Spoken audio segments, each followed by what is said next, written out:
All right, so here we are in our brand new show. And first, before we start for real, I wanted to give you a chance to explain who you are and where you are and why we're here. So, how about you go ahead and give us a little sense of the whole you? All right, so that sounds good, and thank you for having me. My name is Taylor McLendon.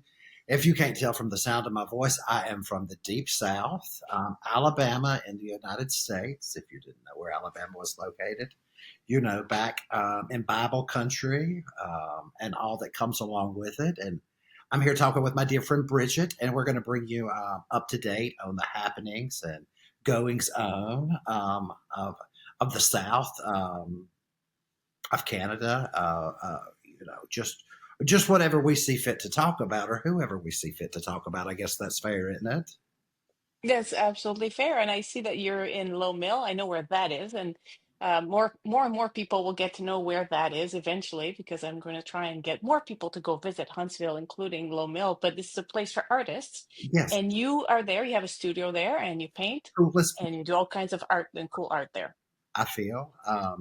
It's the last standing cotton mill. When I said we're in the South, we are in the South, in Huntsville, Alabama, and it's been converted to the largest privately owned working artist studio in the United States. Over 160 studios, 200 plus artists and makers here in the building. It's like something you would see in a big city, except it's in Huntsville. So You super know, it's cool. I'm really proud to be in the neighborhood right here with it. It's one of my favorite places in Huntsville, and I never miss a chance to go every time I'm there. And for those who may be joining us from Alabama, I don't know, maybe you have friends who will come and watch this and don't know who I am. So my name is Brigitte Pellerin, and I am a French-English bilingual journalist, writer, author, podcaster, TV person, filmmaker based in Ottawa, Canada. And I discovered, and this will eventually be part of a story, but I discovered Huntsville a little bit by chance not quite 3.5 years ago. In November 2021 was my first visit. I'm coming again in mid-April for my 20th visit. I have totally fell in love with the place, and I part of my mission now in life, not to be overly dramatic, but why not, is to help other people discover Huntsville, Alabama, and how beautiful a place it is. Not perfect, but man, is it awesome. Not So perfect. I love it. There are worse places to be in Alabama, you know. But Exactly. so I'm happy with it that way, and we're happy that you love it Oh, so much because, like you said, you're all these things and a very cultured and well-rounded person. So I'm glad to see your insight into uh, the stereotypical South. So it's cool that you get to see it for what it is, not what it's rumored to be. right.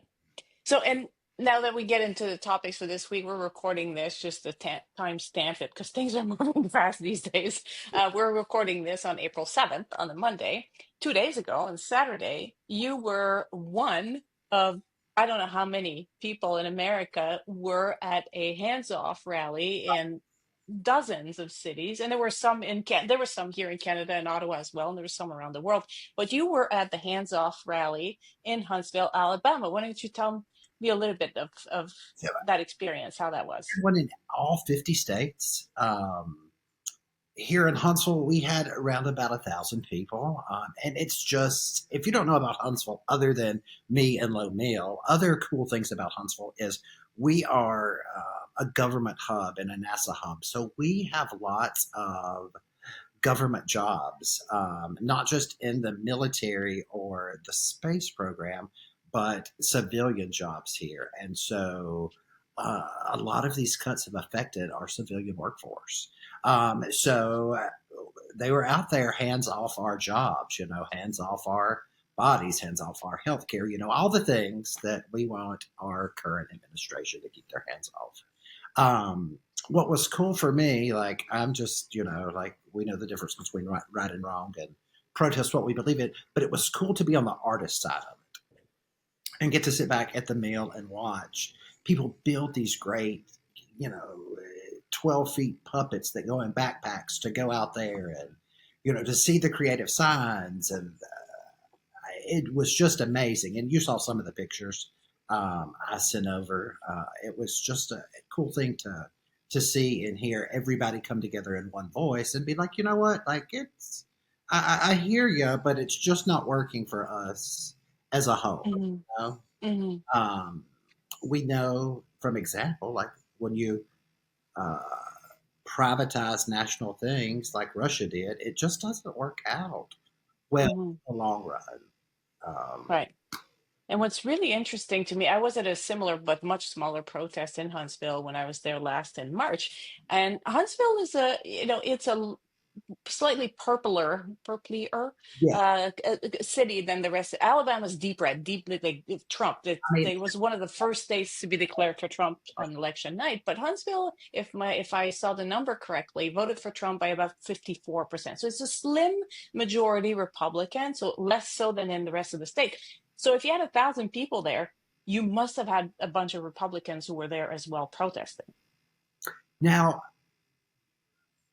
from the looks of things, I didn't see anybody heckling from the other side Right. of the fence. Hmm. Um, but if I had to guess, people, Republicans who did vote for him, would have been out there just as well because Democrat or Republican, if you've got a civilian government job, it's affecting you the same way. Whether you saw this That's right. coming or not, it's hitting the same way. You know, you didn't have Mhm. the foresight that the rest of us had, and I do apologize about that. But you know, it's going to sting the pocketbook the same.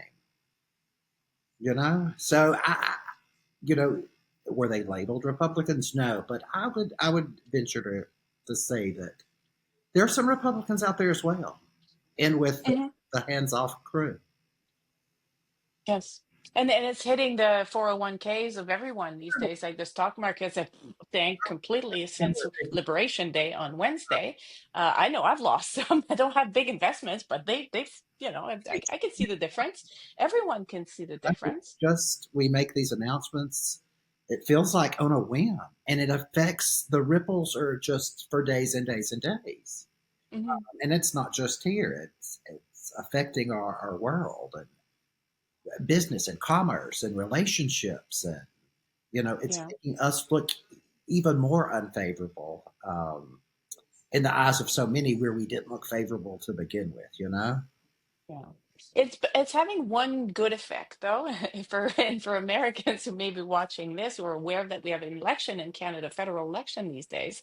Um, these tariffs, the threats of annexation, and things that have upset Canadians, understandably, have really changed the dynamics of federal politics up here to the point where the party that was closer to a mini Trumpist style of populist politics um, used to have double-digit um, lead on the governing liberals who've been there for almost a decade now, and now it's flipped almost.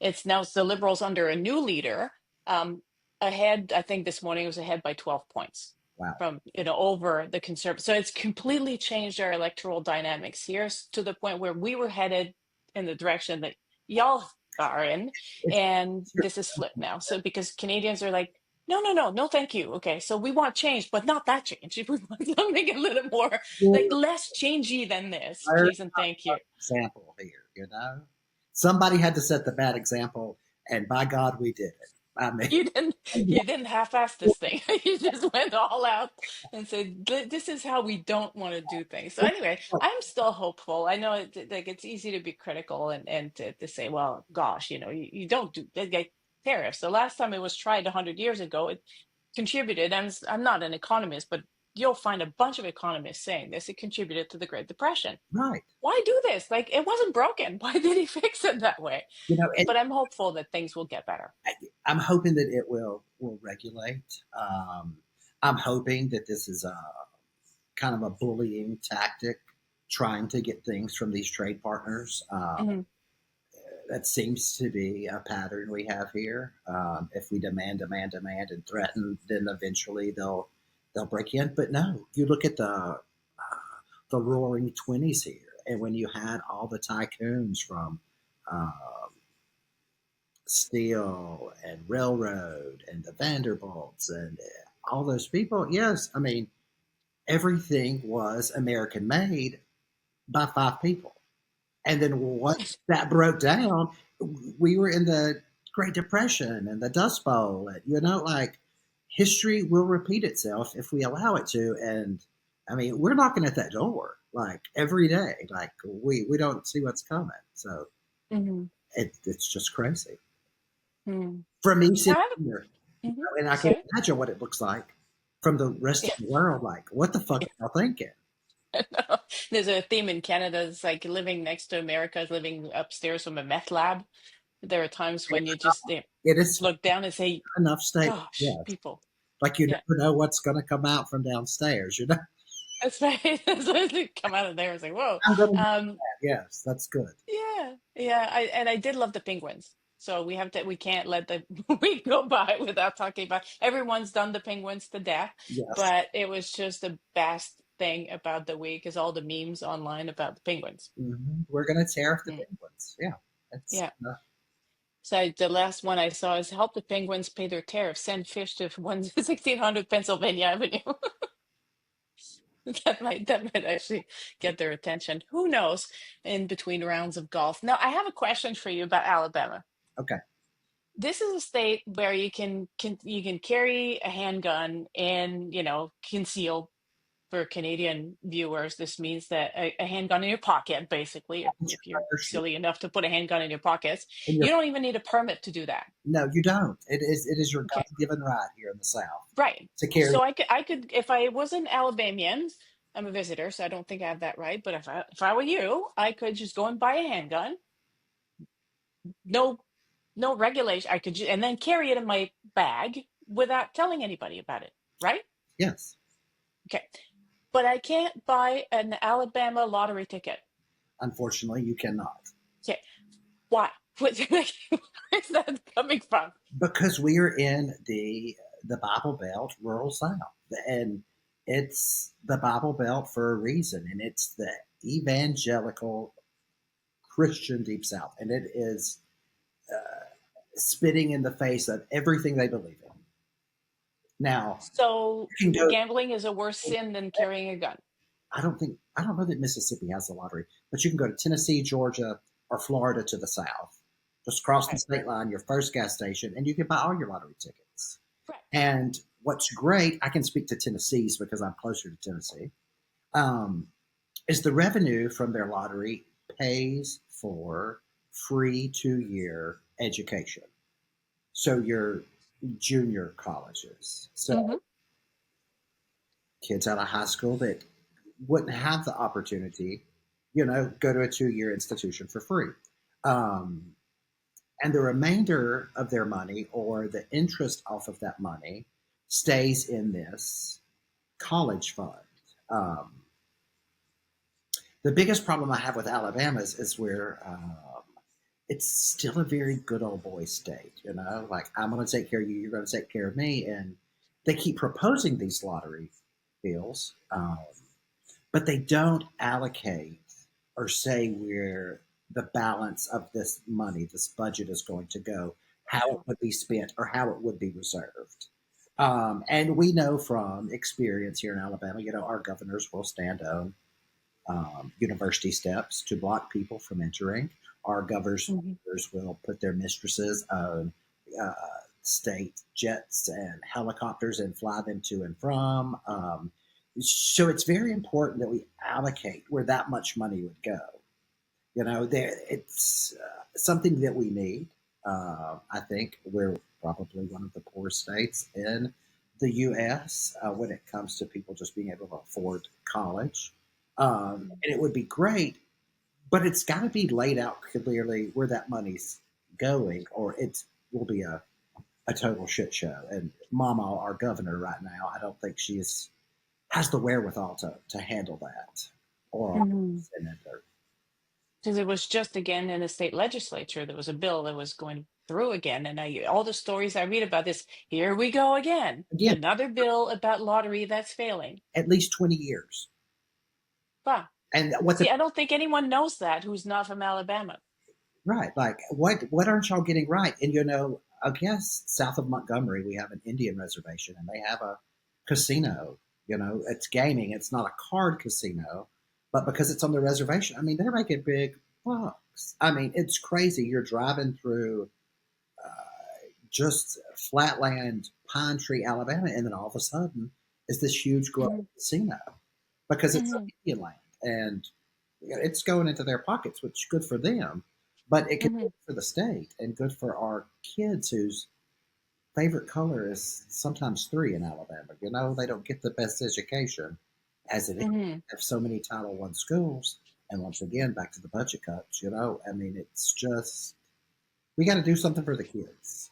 You know, Hmm. instead of just our You part. know, it's another interesting thing you just said, Indian reservation. Like in Canada, that we've moved on from that. We still have the Indian Act, like legally, that's a piece of legislation, but they've changed a lot. And I know in the U.S. it's still a lot of times it will also be called uh, gee whiz, what's the word? It's escaping me right now, but it's not a First Nations and it's not Indigenous. It's Native. Sorry, Native American. It often will be the Appalachian or Indian reservation.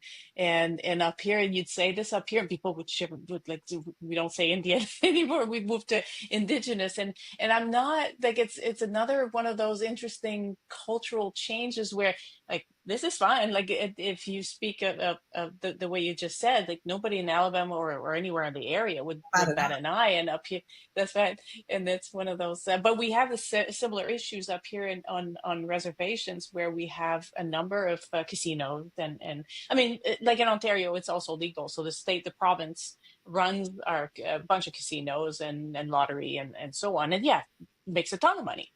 It's a fool's game, actually. Like I understand why some people want to buy them because that's sometimes their only shot at really getting out of the social economic class that they're in.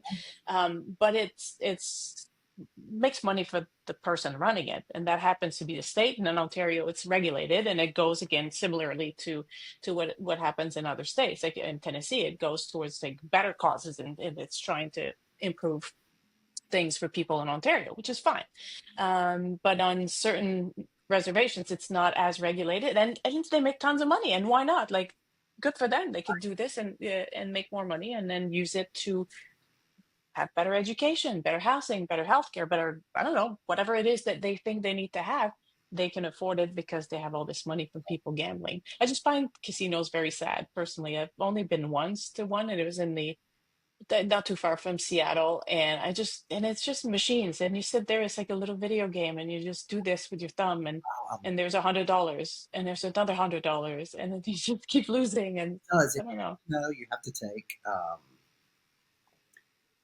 You have to know your limits. You have to set a budget. But I love Las Vegas. Like What anything, do you do? Do you play cards or do you do this with your finger? hit the buttons, and I people, Okay, and I don't even smoke cigarettes. I don't drink alcohol. right. I go for the shopping and the people watching. You know, but I Oh. can sit there and I can put in $20 and sit on a machine, and quietly judge people like us good Southern Baptists. But it's the Well, at least it's okay. You have like you're doing it for a purpose, and you know your limitations, and you play until you've reached the limit that you set for yourself. And best that the Baptist, I think this is a pretty much Baptist state. They think that it's exploiting the poor to have gambling because, like you said, like you're throwing your money away on a chance, but some people that's their only hope, But mm, they don't agree with that. It's against their religious beliefs. With gambling comes drugs and prostitution, like all these things that they think, and it's just not. I don't know what it mhm. would take, but but but a handgun in your handbag is fine. See, that's the everywhere. part where Canadians are like, it's like, yeah, there's an economy there that we're having trouble. Anyway, we won't solve It's this today, but I just thought it was interesting about the lottery because it's not a thing you think about would be so difficult to just implement. right. Like if it's making money and it's helping your residents, Why but not? what? I wish I had the figure of or estimate how much money goes from the state to Tennessee or Georgia or Florida. Hmm. It would be an astounding number, how many people play it, but they don't want to vote for it here. Interesting. What else are you doing this week? You had a big show last was that on the weekend? You had a show with yeah, tell me about it. Gallery opening. We partnered with Remnant Framing that's here at Low Mill, and exquisite frame shop. The selection is just hands down to none. But had 5 pieces down there. Had an artist Vit. I don't know his last name, but he's from the Czech Republic. It's the first time that he's exhibited here in the U.S. And he shipped his paintings over and had a little emissary come with the paintings. Some friends, I guess, that he had stateside, and they were cool to meet, and um, it was just a good time. Just to be about art and not politics for a minute, and Hmm. just to I meet and should put, yeah, I should put some photos. When I put this video up on the site, I'll add some photos if you want, share some, and then people could see your art. absolutely, absolutely, and I'll make sure that you have all the photos from the protest because Yes, that was fun too. these photos from around the U.S. and the world, but um, the girls were showing up in full force, like the Handmaid's Tale, like everywhere. Hmm. Here came a red cloak, and I was like, "This is eerie." Like Hmm. you're at the door to Handmaid's Tale, and Right. Hmm. it's She's Canadian, right? The author, the person who wrote this, Margaret Atwood, she's Canadian, and she is typically she spends most of her time in Toronto. And there was a a little while ago now, but at some point she posted something, I think, on her Twitter account saying, it's fiction, right? This is not supposed to be a manual and a guide to. she's following this Yeah. like a handbook. Hmm. That was I think that was my favorite. Um, Even the big puppets, all the ladies in red, it just made quite a statement. Good. If you don't I'm glad. show, uh, And it's you need to watch the show because it's what we're living in. That's what we're doing. That's the lives we're living. I was thinking, I still don't have really a title for this little video and podcast or video cat vidcast, whatever you call that we're doing. But at first, I was tempted to go with From Bama with Love, but I thought maybe From Bama with Sarcasm, That really, something. I'm still thinking about it, and maybe we'll put this out there and ask for suggestions too. But I think I like From Bama with Sarcasm. I like that one. there's going to be a lot. Hmm. Yeah, exactly. Get ready for that. I am working these days. I was glad that one of the politicians that we have was challenging the leader of the Conservative Party, the person we call our little Maple MAGA leader, in his own district, which is here in the Ottawa area. Is a friend of mine. His name is Bruce Fanjoy, and he was featured in a New York Times article that appeared on the weekend because of the trouble that he's giving to Pierre Poilievre, the leader of the Conservative Party. So I'm so proud of my my friend and the work that he's done to really get a lot of support in his writing. And one of the things that I've been working with him for, like as an unpaid advisor for 2+ years. On this campaign, and I have like front row seat to how it came to be. And so I'm writing a very, very short, very quick mini book about his story, about why he did what he did, the way he did it, and the reasons why he stood up and decided to challenge this guy. Because I want this to be a message of hope from, and it's not like just to get step away from, because Donald Trump is not the only politician that we'd consider to be, a little too far to the right for most people. Let's just put it this way. And there are ways to fight back against that and bring it back to a more moderate, a more centrist, a more reasonable kind of, because right wing is fine up to a point. It's when you start to disregard other people's rights that I have a problem with it.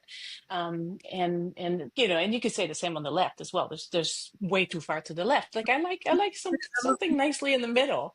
And yeah, so that's one of my little crazy projects right now. I'm writing a book in 3 weeks, but yes, it's a short book, and I have the material. Happening Yeah. there. Hmm? When is the election happening up there? It's April 28th, so it's always a Monday here instead of a Tuesday, and the dates vary because it depends on because it's a parliamentary system, not a presidential, so we get to have different dates. It's up to the people running the show really to decide when the election is going to be, and of course they try have it when it's more efficient or rewarding for them. So this is what's happening now. So it's going to be April 28th, and I will be in Manotick, which is the place where Bruce Banjoy lives, and with him in his house, and we're going to watch returns together. And so I I'll like be able to have front row reporting. But I really think he has a chance. so So how take that seat away. do you live? How So far does he live from you? it's still considered to be, so this is another interesting thing for people who are not familiar with this part of the world, is that Ottawa, the city, is bigger than I don't even, I think it's like 8 square kilometers. Now I'd have to translate that into imperial measuring for you, but I'll find an American way to Yeah, no. give you a sense of how big it is geographically. But it's about half an hour away drive from my house to his house, and we're still in the same city. Okay. It's just stupidly big as a city, geographically speaking. Okay. But it's called Manotick. That's the little town. It's beautiful on a river, and it's just like a lovely, quaint village. But it's still part of the city of Ottawa. Okay. Nice, nice. Hmm. A little I'll sub have all kinds of pictures. because I have no geographic references for the great land up north. Oh yes, thank you. Sorry about that. That's okay. Life happens. Yeah, I guess we were being loud. It's very quiet up here at the mill. Oh, right, because it's not open today to the public, is it? Right. So I'll be So we quiet. could have been going to get somebody's political. I'm not a quiet person, but No, that's why we like you. that's why we get along. So All right. So yes, no, it's geographically speaking, Ottawa, and that this, I mean, it's big. It's up to the north and way north. It's about 1,800 miles drive from Huntsville. I've done it a few times, and it's takes a while to drive up here. Typically, I like to fly. It's easier. It's a lot faster too. But it's one of the things that I want to do with this and the other book projects that I have about Huntsville is to show the two societies in which I love to spend time how similar they can be, even though they're very different in so many ways. It's just interesting when different cultures realize, oh, us too. Oh, that's interesting. We do that too. right, And we're all humans. We're all then yeah, we have we differences, have and more in some of the common. food is different, and some of the drinks are Than different. Like and now the a cocktail in Alabama is a 1.5 ounce of alcohol. Not here. Here's just one. We're very parsimonious with our alcohol, and the South is a little bit more of a joie de vivre that you'd find in Quebec, for instance. So I'm just having so much fun connecting all those little threads together and showing all the ways that we're similar and trying to teach people to say y'all properly. Yeah, that is one of our favorites here. I think they Okay. added it to Webster's dictionary. Actually, Yes, it should be. it's Yes. it's here to stay. Oh, that's good. Well, is there anything I forgot that you wanted to say? I think we've hit all the high notes. All right, excellent. So we'll talk again next week. I'll have this up in a day or two, Yes, and we'll share it and we'll see how it does. yes. All right. I can't wait to Well, see it, and I'll send you some yeah, pictures of me too. the show. Absolutely. And your Next exhibit time, I'll make and sure and the my earbuds are on so we don't disturb okay. anybody. Because I'm Okay. sitting here screaming at you with the volume all the way up, and my earbuds are not even on. I told you I'm Well, ready. growing pains. That's what it is. We'll be fine. Learn for Have a next time. great have a great evening. You too. Bye bye. Bye.